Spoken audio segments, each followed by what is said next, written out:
Fala galera, beleza? Vini novamente aqui para mais uma aula de odontologia e na aula de hoje nós vamos falar sobre mais um material dentário, muito importante também, assim como outros, tá? Que é o cimento de óxido de zinco e eugenol, tá? O famoso IRM, ou seja, IRM, material restaurador intermediário, tá? Nós vamos ver mais para frente por que desse nome. A famosa bolinha, massinha de vidraceiro que nós fazemos, tá? Para colocar em cavidades, por exemplo.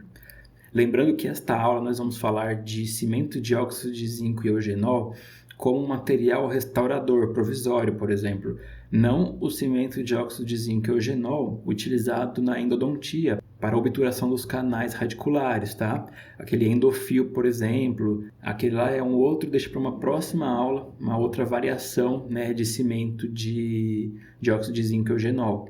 O cimento de óxido de zinco e eugenol é utilizado em diversas situações na odontologia, como em restaurações temporárias, né, cimentação de coroas provisórias, tratamento de pulpite reversível, entre outros, tá?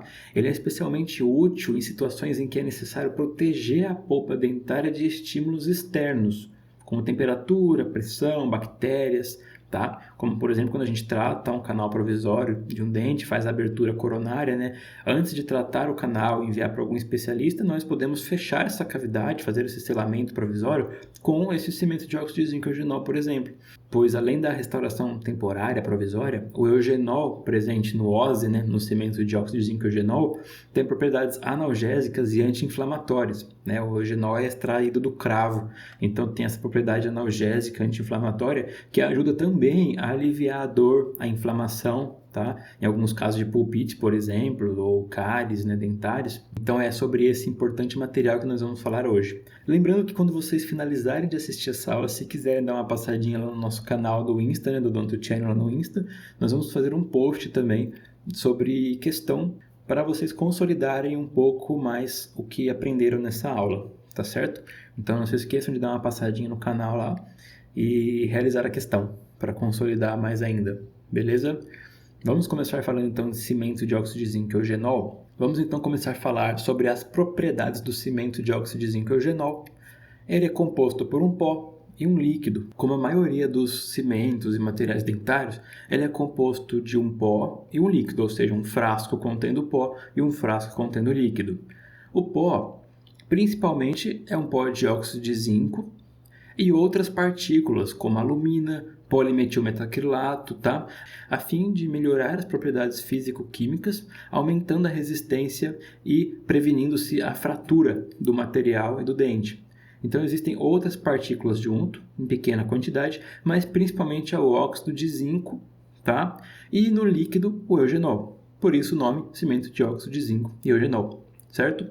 Na sequência, nós temos ele é biocompatível, ou seja, tem essa biocompatibilidade, não é tóxico, tem um efeito sedativo sobre a polpa, né, devido à ação do eugenol, tem uma ação antibacteriana, tem facilidade de uso, gera esse isolamento térmico, tem um bom vedamento marginal, evitando infiltrações bacterianas, tem uma boa resistência ao desgaste, estabilidade dimensional e compatibilidade com amálgamas. Mas nós precisamos lembrar que nós não podemos utilizar o cimento de óxido de zinco e eugenol com restaurações em resina, justamente devido ao eugenol.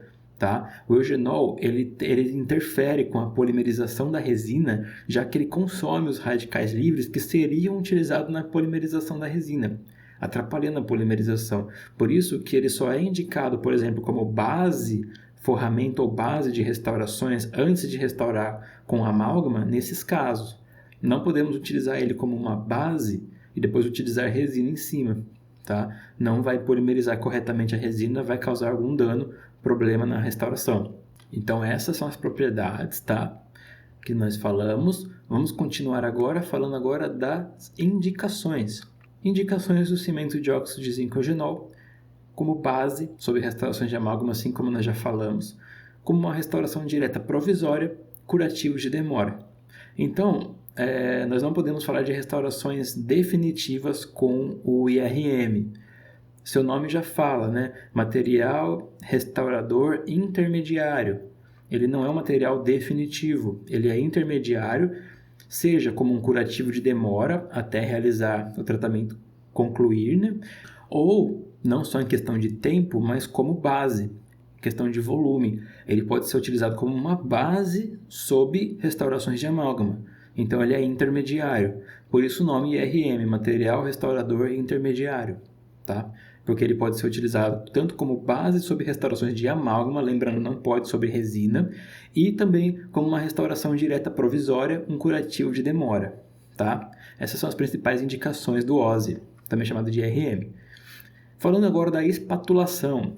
Na aula de cimento de ionômero de vidro, nós falamos da aglutinação, né? Mas nesse caso seria mesmo a espatulação. Então, nesse caso, nós podemos utilizar espátulas normais, espátulas que nós sempre utilizamos para manipular materiais, para espatular, como, por exemplo, espátulas rígidas de metal número 36 ou 24 e uma placa de vidro, normalmente, tá? Como qualquer outro material.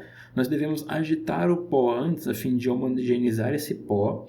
Pegamos a proporção de 1 para 1, igual ao do ionômero de vidro. Uma colher dosadora de pó e uma gota de líquido. Lembrando que se nós utilizamos um frasco de pó de um determinado fabricante, nós devemos utilizar a colher dosadora deste fabricante para dosar com a proporção de 1 para 1, pois pode variar o tamanho das colheres dosadoras de marca para marca.